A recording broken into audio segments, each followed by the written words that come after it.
الشاهدين والشاكرين والحمد لله رب العالمين۔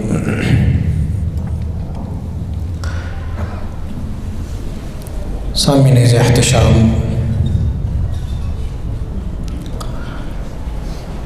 اللہ کریم نے ہم پر کرم فرمایا ہے، فضل فرمایا ہے کہ اللہ رب العزت نے ہمیں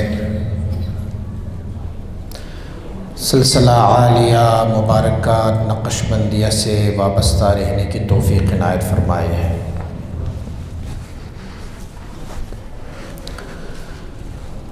دوستو، مشائخ نے اس سلسلہ مبارکہ کی تعریف فرمائی ہے، توصیف فرمائی ہے، اور ساتھ میں اس سلسلے کی اہمیت، اس سلسلے کی علوہ، اس سلسلے کی بہتری اور افضلیت کے بارے میں بھی بہت سارے ارشادات فرمائے ہیں، بلکہ یہاں تک فرمایا کہ نقش بندیہ عجب قافلہ سالارانند کہ برند از رہ پنہاں بحرم قافلہ را، ہم شیران جہاں بستی ان سلسلند روبہ از حیل چساں بگسلت ان سلسلہ را۔ آپ فرماتے ہیں کہ نقش بندیہ، یہ نقش بندی جو ہے یہ عجب اس قافلے کے سالار ہے، قافلہ ولایت اور قافلہ اللہ رب العزت کے قرب وصل میں جانے والوں کی عجب سالار ہے یہ، کہ یہ چپے اور آسان طریقے سے حرم تک قافلے کو لے کے چلتے ہیں، اور ہم شیران جہاں بستے ان سلسلات، سارے جہاں کی جو شیر ہے وہ اسی سلسلہ عالیہ نقش بندی مبارکہ میں ہے، اور روبہ از حیل چساں بگسلت ان سلسلہ را، لومڑی اپنی مکاری کے ساتھ کیسے اس سلسلے کو بدنام کر سکتی ہے؟ وہ نہیں کر سکتی، بلکہ یہ تو شیروں کا سلسلہ ہے، یہ تو بزرگوں کا سلسلہ ہے، یہ تو مبارکین کا سلسلہ ہے۔ مجدد رحمۃ اللہ تعالی ایک مکتوب شریف میں اس سلسلے کی 9 صفات بیان کرتے ہیں کہ سب سے اعلیٰ ہے، سب سے اتم ہے، سب سے اکبر ہے یہ سلسلہ، سب سے اوصل ہے، سب سے موصل ہے۔ 9 صفات آپ بیان فرما رہے ہیں۔ سلسلہ عالیہ نقش بندی مبارکہ میں جب لوگ شامل ہو جاتے ہیں تو کچھ لوگ صورتاً شامل ہیں اور کچھ کو حقیقت اس سلسلہ سے وابستگی مل جاتی ہے۔ ہر شے کے لیے ایک صورت بھی ہے اور ایک ان کے لیے حقیقت بھی ہے۔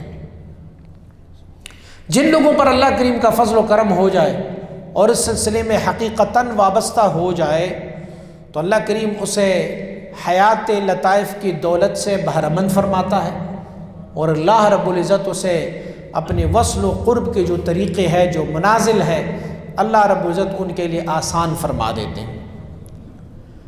اس سلسلہ مبارکہ میں جب کوئی بندہ داخل ہو جاتا ہے تو پھر ان کی 2 حیثیت ہوتی ہے، یا تو ان کا حال ابرار کا ہوتا ہے اور یا ان کا حال مقربین کا ہوتا ہے۔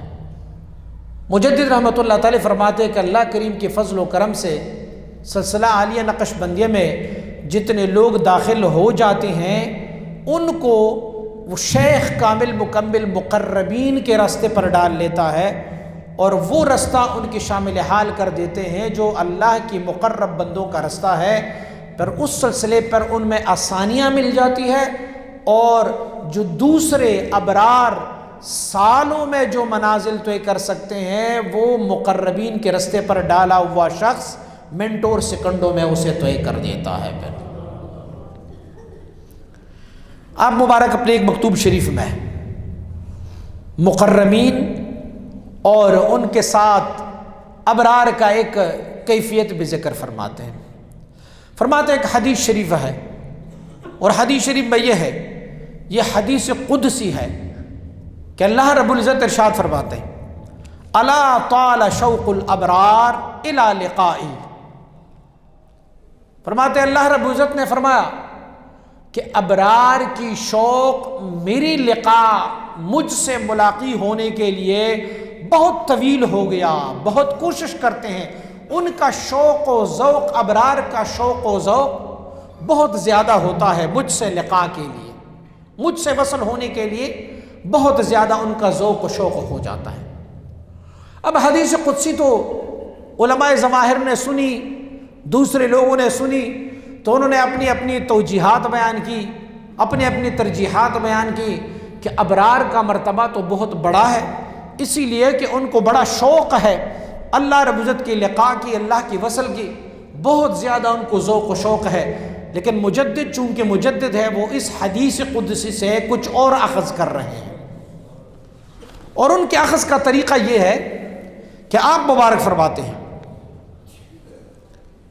کہ جو ابرار ہوتے ہیں، میں آسان الفاظ میں آپ کو بتاؤں کہ ابرار اس کو کہتے ہیں جو شاہراہ ولایت پر گامزن ہے، جو شاہراہ ولایت پر گامزن ہے، اور مقربین اسے کہتے ہیں کہ اللہ کریم اسے شاہراہ کمالات نبوت پر گامزن فرما دے۔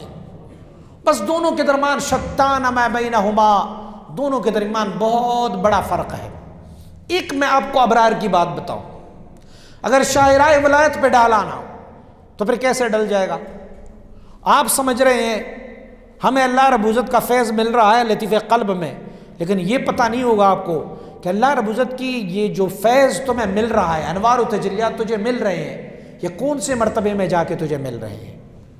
کیونکہ اللہ رب العزت کی اسماء و صفات سے پہلے ذلال ہے اسماء و صفات کے، اور ذل جو ہے وہ سائے کو نہیں کہتا، وہ پرتو کو کہتے ہیں، چمک کو کہتے ہیں۔ اچھا یہ معلوم نہیں تجھے کہ تم کون سے ذل سے فیض لے رہے ہو، فرسٹ ذل ہے یا تم لاکھوں ذلوں کے بعد کسی ذل سے فیض لے رہے ہو؟ مثلا میں آپ کو بتاؤں، ایک آئینہ سورج کے سامنے رکھو، آئینے میں سورج کا جو شکل نظر آ رہا ہے، وہ جو آسمانوں میں سورج ہے وہ ان کے لیے اصل ہے، اور یہ آئینے میں جو دکھائی دے رہا ہے یہ ذل ہے۔ اس آئینے کے سامنے ایک اور آئینے کو رکھو، دوسرے آئینے میں پہلے آئینے والا جو شکل نظر آ رہا ہے، پہلا آئینہ اس کے لیے اصل ہے اور دوسرا آئینہ اس کے لیے ذل ہے، لیکن بذات خود پہلا آئینہ بھی ذل ہی ہے، یہ پہلا آئینہ بھی ذل ہی ہے۔ اب آئینے کے سامنے آئینہ رکھتے جاؤ اور اس میں سے تصویر آپ کو نظر آتی رہے گی، ہزاروں آئینے ایک دوسرے کے بالکل مقابل رکھو تو کیا ہوگا؟ پتہ نہیں تجھے فیض کون سے مرتبے میں ذل میں مل رہا ہے۔ تو آپ اس ذلال کو تو کرتے جاؤ گے، اور پھر بھی آپ شاہراہ کمالات ولایت پر گھومتے جا رہے ہو، اس پہ چلتے جا رہے ہو، تو پتہ نہیں عمر تو گزر جائے گی جب آپ اسماء و صفات تک چلے جاؤ گے، اور پھر اسماء و صفات میں جب آپ کو عروج دیا جائے گا تو اللہ رب العزت کے اسماء و صفات جو ہے وہ کوئی ایسے تو نہیں ہے، ایک اسم لے اللہ رب العزت کا، ان میں سے ہم صرف لے لیتے ہیں اللہ رب العزت کا اسم المتکلم، یہ اسم ہم لیتے ہیں کہ اللہ رب العزت جو ہے وہ کلام فرمانے والا ذات ہے۔ تو اب آپ دیکھیں کہ کائنات میں جو بھی کلام ہوتے ہیں وہ پرتاؤ ہے اس صفت کلام کی۔ میں اردو بول رہا ہوں، آپ کلام کر رہے ہیں فارسی میں، وہ بول رہا ہے عربی میں، وہ انگلش میں بول رہا ہے، وہ فرینچ بول رہا ہے، وہ رشیا بول رہا ہے، وہ دری بول رہا ہے۔ کلام کی پرتو کی وسعت اتنی ہے تو خود کلام کی کتنی وسعت ہوگی۔ اور اگر کسی کو سیر میں ڈالا جائے اسماء و صفات میں، مجد الفسانی رحمۃ اللہ تعالی فرماتے ہیں کہ اگر ایک دفعہ بندہ اس سیور میں پھنس گیا نا تو نوح علیہ نبینا علیہ السلام کا عمر بھی اگر دیا جائے تو انہیں ان سیور سے خلاصی نہیں ملے گی، اس میں سیر کرتے جائیں گے، سیر کرتے جائیں گے۔ اسے کہتے ہیں ابرار۔ اور اگر مقربین کے رستے پر ڈالا گیا نا تو پھر کیسے ڈالا جائے گا؟ میں بارہا اس مثال کو بیان کر چکا ہوں۔ مقربین کا رستہ وہ ہوگا، کراچی سے لاہور آنے والا ایک شخص کنفرٹیبل اور بہت ہی آرام دہ سواری میں، چلے آج کل ہم جہاز تصور کر لیں، وہ جہاز میں بیٹھ جاتا ہے اور کراچی سے لاہور کا سفر جو ہے 1 گھنٹہ 25 منٹ کا ہے، وہ وہاں پر جیسے جہاز میں بیٹھ جاتا ہے سو جاتا ہے. جہاز کا پائلٹ اور جہاز اتنا مضبوط اور اتنا کنفرٹیبل ہے کہ اسے یہ پتہ نہیں چلتا، اڑ کے آ جاتا ہے. جب لاہور ایئرپورٹ اتر جاتا ہے تو پھر لاہور والے ان سے پوچھیں گے آپ کہاں سے آئے ہو؟ وہ کہیں میں کراچی سے آیا ہوں. تو لاہور والوں کے ذہن میں آٹومیٹکلی یہ بات ہوگا کہ جہاز فضا میں جن جن شہروں کو کراس کر کے آیا ہے یہ بندہ بھی انہی شہروں کو کراس کر کے آیا ہے. لیکن اس بندے سے آپ پوچھیں گے آپ جب آ رہے تھے تو آپ نے ہوا میں نواب شاہ کو دیکھا؟ وہ کہیں گے نہیں دیکھا. پھر بہاولپور کو دیکھا؟ نہیں دیکھا. آپ نے ملتان کو بھی دیکھا؟ نہیں دیکھا. یار آپ تو کراچی سے آئے ہیں، اور جو کراچی سے آنے والے ہیں وہ ان ساری شہروں سے گزر کے آنے والا ہے. تو پھر ان کا جواب سیدھا سیدھا یہ ہوتا ہے کہ پائلٹ ہی اتنا ماہر تھا، سواری بھی اتنی اعلیٰ ملی تھی، رستہ بھی اتنا صاف تھا کہ اس بندے کو احساس ہی نہیں ہوا اور سارے منازل طے کرا کے اسے لاہور تک پہنچا دیا ہے. تو اگر کوئی مقربین کے رستے میں ڈالا جائے گا نا تو پھر ان کے لیے ان سیور کو بڑے آسانی طریقے سے ان کو طے کرائے جائیں گے. ان سیور کو پھر ان کے لیے کوئی مسئلہ نہیں ہوگا، کیونکہ شیخ کامل مکمل ہے اور اسے ڈالا ہے کس رستے پر؟ شاہراہ کمالات نبوت پر ڈالا ہے. نبی کو نبوت ان کی عبادت کی وجہ سے نہیں ملی، نبی کو نبوت ان کی سخاوت کی وجہ سے نہیں ملی، نبی کو نبوت ان کی کسی خاص عبادت اور خاص ذکر کی وجہ سے نہیں ملی، بلکہ رب کا فضل تھا. رب نے فرمایا اسے میں نے نبی منتخب کیا، نبی منتخب ہوا. تو اللہ رب العزت بھی اگر کسی کو اسی طرح طریق مقربین پر ڈالے تو پھر ان کے لیے ضرورت ہی نہیں ہے کہ وہ ان سیور کو کرے. ہاں سیر کرتے جائیں گے. میرے امام مجد الفسانی رحمۃ اللہ تعالی نے اس کو آگرہ اور دلی کا مثال دیا ہوا ہے.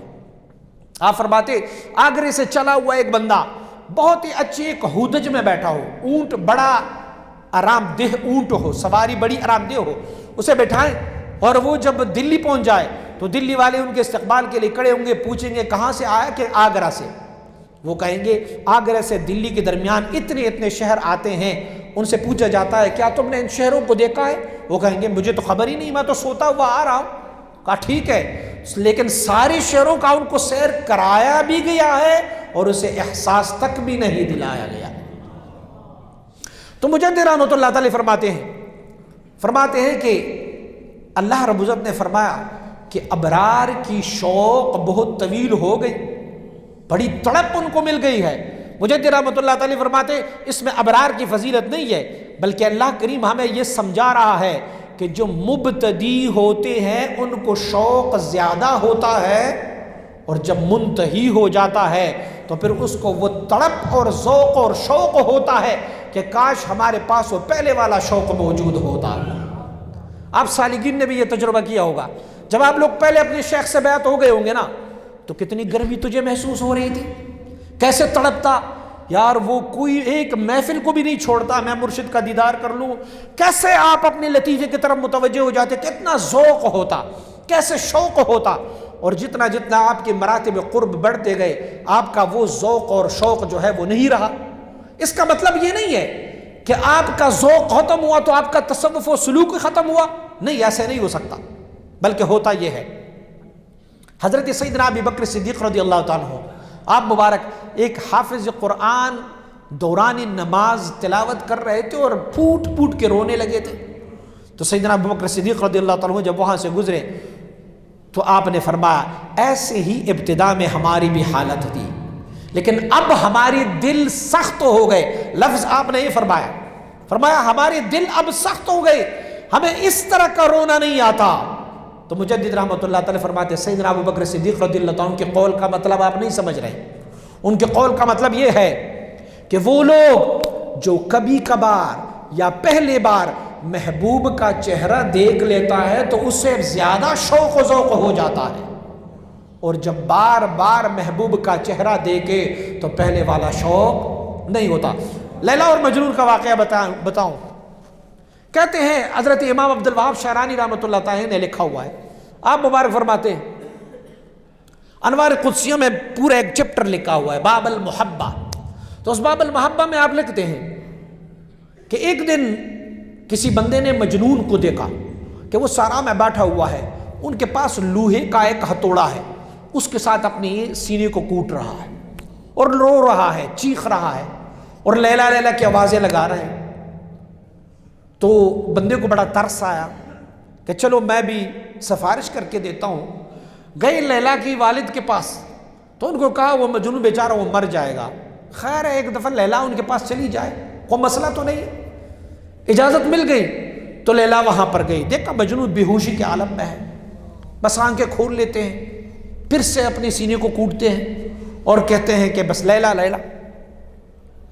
تو لیلا ان کے سرانے کڑی ہوئی، انہوں نے کہا مجنون آنکھیں کھول، میں تیری محبت ہوں، میں لیلا ہوں، آنکھیں کھول۔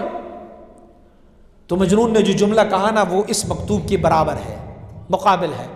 مجنون نے کو کہا دعنی شغلتنی حبک عنک، کہا اب چھوڑ یار، تیری محبت نے مجھے تمہارے جسم سے بھی بیزار کر دیا ہے، بس محبت اتنی رچی بسی ہے کہ اب مجھے تمہاری جسم کی ضرورت نہیں ہے، بس میرے لیے تو تمہارا محبت ہی کافی ہے کہ میرے اندر رچا بسا ہوا ہے۔ تو بندہ دیکھیں، کسی بندے کو ابتدا میں مکاشفات ہو جائے تو پہلے کشف میں وہ کتنی مغرور ہو جاتا ہے، وہ کتنے ذوق و شوق میں ہوتا ہے، یار میں نے وہ دیکھا، یہ دیکھا، ایسے دیکھا، فلاں چیز کو دیکھا، لیکن بعد میں جتنے وہ دیکھتے جاتے ہیں اتنا وہ اس کے عادی ہو جاتے ہیں۔ اور پھر میں ایک اور مثال سے واضح کر دوں، ایک بندے کو آپ دعوت دے دیں، وہ بندہ آئے، آپ اس کو مٹن کڑھائی بھی بنا کے دیں، مچھلی بھی بنا کے دیں، آپ ان کو روسٹ بھی بروسٹ بھی، آپ ان کو بہت سارے طعام بنا کے دیں، بندے کو وہاں بٹھائیں، اور پہلے ٹائم وہ طعام کو بڑی ذوق و شوق سے، دوسرے دن بھی بڑی ذوق و شوق سے، تیسرے دن بھی بڑی ذوق و شوق سے اس کو کھاتا رہے گا۔ لیکن جب اس کا تسلسل ہوگا نا، تو تسلسل کے بعد وہ کہے گا یار ہمیں کوئی ساگ ہی کھلا دو اب تو، اس سے وہ عادی ہو جائیں گے۔ یہ من و سلوہ نازل ہوئی تھی نا بنی اسرائیل پہ، تو کیا من و سلوہ سے کوئی اچھی چیز تھی؟ لیکن بنی اسرائیل کو ہمیشہ من و سلوہ ملتی رہی، تو کیا کیا اس نے، انہیں کہا یار ہمیں تو دال چاہیے، ہمیں دال لا کے دے دے۔ روز من و سلوہ ہمارے پاس آ رہے ہیں، وجہ اس کی یہ بنی تھی کہ چونکہ وہ چیز ان کے لیے ہمیشہ تھی، تو اسی لیے وہ ذوق بھی ختم ہو گئی، شوق بھی ختم ہو گئی۔ مشائخ فرماتے ہیں جو مبتدی سالک ہوتا ہے، مجدد الفسانی رحمۃ اللہ تعالی کا ارشاد ہے، فرماتے ہیں جو مبتدی سالک ہوتا ہے، یا یوں سمجھ لے کہ ابرار ہوتے ہیں، تو ابرار کو کیا ہوتا ہے، ذوق اور شوق بہت زیادہ ہوتا ہے۔ اور فرماتے ہیں جب وہ اللہ رب العزت کی فضل و کرم سے وہ مقربین کے مرتبے میں جاتے ہیں، تو پھر اس کو کیا ہوتا ہے، اس کو وہ ابتدائی ذوق اور شوق نہیں ہوتا۔ آپ نے دیکھا ہوگا مشائخ سلسلہ کو، یہی مشائخ جب اپنی مشائخ سے، اپنی مرشدوں سے جب بیعت ہوئے تھے، تو ابتدا میں کیسے ان کو وجد و حال ہوا کرتا تھا، کیسے کیفیت ہوتی تھی، کیسے اچھلتے تھے، کیسے تڑپتے ہوتے تھے، کیسے روتے ہوتے تھے۔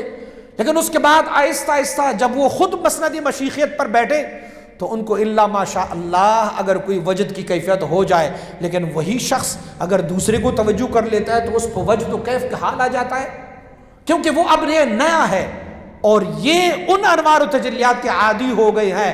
جب ان انوار و تجلیات کے عادی ہوئے ہیں تو پرانا والا شوق نہیں ہے، بلکہ ان کے شوق کا انداز بدل گیا ہے۔ ان کو شوق ہے لیکن شوق کا انداز بدل گیا ہے۔ مجدد رحمۃ اللہ تعالی فرماتے ہیں شوق کا انداز کیسے بدل گیا؟ پہلے ان کو ابتدا میں بڑا ذوق و شوق ہوتا، آپ لوگوں کے ساتھ بھی یہ ہوا ہوگا کہ جب آپ کے شیخ نے آپ کو سلسلہ نقشبندیہ میں سبق دیا ہوگا تو انہوں نے آپ کو بتایا ہوگا کہ جب تک لطائف خمسہ عالم امر آپ کی پوری نہ ہو تو آپ نفلی عبادات پر زیادہ شغل نہ کریں، بتایا ہوگا آپ کو۔ اور جب بتایا ہے نا تو پہلے دن آپ لوگوں کا شوق یہ ہوگا کہ یار نوافل پڑھتے تو کیا ہی بات ہوتا، یار اجازت ملتے نا تو میں آج 100 نفل پڑھا کرتا، لیکن شیخ نے ایک حکمت کی تحت تجھے اس سے منع کیا۔ مجدد رحمۃ اللہ تعالی فرماتے ہیں ابتدا میں ذوق و شوق نوافل میں زیادہ ہوتے ہیں، لیکن ان کا شوق نوافل میں زیادہ ہوتا ہے۔ اور فرماتے ہیں جب وہ منتہی ہو جائیں، وہ مقربین کے راستے میں ہو جائیں، تو پھر ان کا ذوق کیا ہوتا ہے، وہ نوافل کے ساتھ ان کا ذوق اتنا نہیں ہوتا جتنا فرائض کے ساتھ ہوتا ہے۔ پھر کیسے ہوتے ہیں؟ میرے کریم آقا صلی اللہ علیہ وسلم بارک کی پھر کیا کیفیت ہوتی؟ حضور نے فرمایا ارحنی یا بلال، بلال مجھے راحت پہنچا دو، خوش کر دو۔ بلال کوئی مصرع نہیں سناتا، کوئی لطیفہ نہ سناتا، کوئی واقعہ نہ سناتا، بلال فوراً کھڑے ہو کے آذان دیا کرتے ہوتے تھے، اور میرے کریم آقا جب نماز پہ کھڑے ہوتے تو فرماتے کہ قرۃ عینی فی الصلاۃ، میری آنکھوں کی ٹھنڈک نماز میں۔ بس ہوا یہ کہ ابتدا والے شوق، بلکہ مجدد رحمۃ اللہ علیہ فرماتے ہیں کہ بہت سارے ایسے مشائخ بھی گزرے ہیں کہ وہ افسوس کرتے ہیں کاش وہ ابتدا والی شوق ہمیں آج بھی میسر آئے۔ لیکن ابتدا والی شوق تو میں ابتدا والی شوق اپنی سالکین کا دیکھتا رہا، جب وہاں حضور مبارک صاحب علیہ رحمہ پشاور میں ہوتے تھے باڑہ میں، تو میں نے بڑے سالکین کو ایسے دیکھا کہ ان کو اتنا ابتدائی ذوق ہوتا کہ وہ ٹھنڈی بارش میں اسے کوئی پرواہ نہیں ہوتا، ذوق اور شوق ان کا اتنا ہوتا کہ وہ بارش میں بھیگتے ہوئے ٹھنڈ کے موسم میں کچھ بھی نہ ہوتا، اور ان کو پتہ بھی تھا کہ علاقہ بھی خطرناک ہے، علاقہ بھی غیر ہے، لیکن اسے اس کی پرواہ نہ ہوتی۔ جتنے جتنے ان کے مراتب قرب طے ہوتے جاتے اتنے اتنے انہوں نے پھر وقفہ بڑھانا ہوتا تھا، پھر جاتے مہینے بعد، کوئی 3 مہینے بعد، کوئی آہستہ آہستہ سلولی وہ ذوق و شوق جو ہے وہ ختم ہو جاتا۔ مجھے سیدنا اویس قرنی رضی اللہ تعالیٰ عنہ کی بات یاد آئی۔ سیدنا اویس قرنی رضی اللہ تعالیٰ عنہ مبارک نے فرمایا مجھے حضور نبی اکرم صلی اللہ علیہ وسلم کی زیارت سے مانع چند چیزیں تھیں، جو میں نے زیارت نہیں کی حضور کی تو چند چیزیں تھیں۔ ایک تو میری والدہ بوڑھی تھی، ضعیف تھی، اور ان کی خدمت کا کوئی نہیں تھا، اور فرماتے ایک ریزن اور وجہ یہ بھی تھی کہ میں چون کے اونٹوں کو چراتا ہوں، میں چرواہا ہوں، مجھے پتہ ہے کہ اونٹوں کے چرانے وقت اونٹوں کو پیاس بھی لگ جاتی ہے، تو فرماتے ہیں جب اونٹوں کو میں پانی کی طرف لے کے جاتا ہوں نا تو وہ بڑے ذوق سے بڑے شوق سے دوڑتے دوڑتے پانی کی طرف چلے جاتے ہیں، لیکن جب وہاں سے پانی پیتے ہیں تو سراب ہو جاتے ہیں، سراب ہونے کے بعد پھر لنگڑاتے نہ وہ ذوق نہ وہ شوق نہ وہ چلنا نہ وہ پھرنا، پھر لنگڑاتے سراب ہو کے واپس آ جاتے۔ تو میں نے یہ سوچا کہ اویس کہیں تیرے ساتھ یہ نہ ہو جائے کہ کہیں تو بارگاہ رسالت میں اتنی ذوق و شوق سے چلے جاؤ اور جب وہاں سے بارگاہ رسالت سے سراب ہو جاؤ تو تمہارا ذوق ہی ختم ہو جائے، پھر تو مسئلہ خراب ہو جائے گا۔ تو اسی لیے ایک مانع میرے سامنے یہ بھی چیز تھی۔ تو مجدد رحمۃ اللہ تعالی فرماتے ہیں مبتدیوں کو جو ذوق و شوق ہوتا ہے وہ منتہیوں کو نہیں ہوتا، لیکن اس کا مطلب یہ نہیں ہے کہ منتہی بے شوق ہوتے ہیں، نہیں، منتہیوں کی ہابیز تبدیل ہو جاتے ہیں، ان کا ذائقہ تبدیل ہو جاتا ہے، ان کی ریکوائرمنٹ تبدیل ہو جاتی ہے۔ ایک پرائمری میں پڑھنے والے لوگوں کو بچوں کی ہابیز کچھ ہوتے ہیں، اور جب وہی بندے بڑے ہو کر کالج اور یونیورسٹی میں جاتے ہیں تو ان کے ہابیز 1 دونا 2 2 دونی 4 نہیں ہوتی، پھر ان کے ہابیز کچھ اور ہو جاتی ہے، پھر وہ اس سے زیادہ تحقیق و تدریق میں مصروف ہوتے ہیں۔ تو جو منتہی ہو جاتے ہیں پھر اللہ رب العزت اپنی فضل و کرم سے اس خزانہ غیب سے اسے سراب کرتے ہیں کہ جس کے مقابلے میں ابتدائی خزانہ بہت چھوٹا نظر آتا ہے، اور حسنات الابرار سیئات المقربین جو کہا گیا ہے وہ بھی اسی ضمن میں کہا گیا ہے کہ وہاں پر ابرار کو جو چیز حسن اور نیک دکھائی دیتا ہے وہ مقربین کو وہ چیز تو بڑی چھوٹی نظر آ رہی ہوتی ہے، کیونکہ ان کا مقام و مرتبہ اس سے بلند تر ہے۔ تو اللہ رب العزت ہمیں بھی ابتدا میں وہ والا شوق عنایت فرمائے جو ابرار کی ہے، اور انتہا میں اللہ کریم ہمیں وہ شوق عنایت فرمائے جو مقربین کا ہے۔ اور رب کائنات کے فضل و کرم سے مجدد رحمۃ اللہ تعالی کے قول کے مطابق سلسلہ عالیہ نقش بندیہ مبارکہ میں داخل ہونے والے لوگ یہ اللہ کی خاص فضل یافتہ لوگ ہیں، جس پر اللہ کریم کا فضل ہو جائے تو اللہ کریم اسے سلسلہ عالیہ نقش بندیہ میں داخل فرما دیتا ہے۔ اللہ کریم ہمیں اس سلسلے کے ساتھ وابستہ اور پیوستہ رکھے۔ وآخر دعوانا ان الحمد للہ رب العالمین۔